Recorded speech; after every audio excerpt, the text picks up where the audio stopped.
አገራዊ ምክክር ነገን ዛሬ መስራት። ኢትዮጵያ ሀገራችን ባለብዙ ታሪክና እምቅ ጸጋዎች ያሏት ሀገር ነች።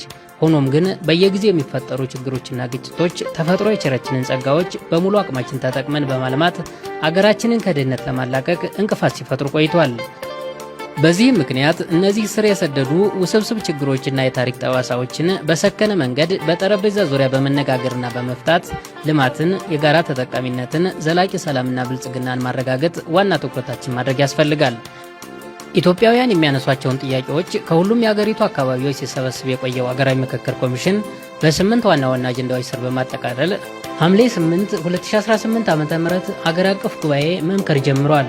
ይህ ምክክር ውይይት ብቻ አይደለም፣ ይልቁንም ከሁሉም ለሁሉም የሆነች የበለጸገች ኢትዮጵያን የመፍጠርና የማጽናት ታሪካዊ ዕለት ነው።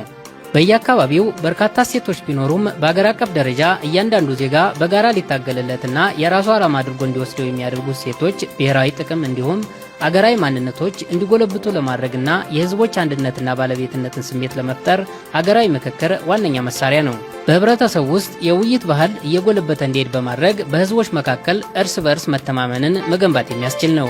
ይህ ደግሞ የሀገራችን ጠንካራ ሀገረ መንግስት ግንባታ ሂደትን በማፋጠን አርአያ የሆነ የፖለቲካ ምህዳርን ይፈጥራል።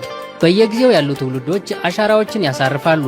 አባቶቻችን በአድዋ በህዳሴና በሌሎች ሀገራዊ ምልክቶቻችን ያስመዘገናቸውን ስኬቶች በሀገራዊ ምክክር በመድገም የጋራ ነጋችንን የተሻለ ለማድረግ ኃላፊነታችን እንወጣ።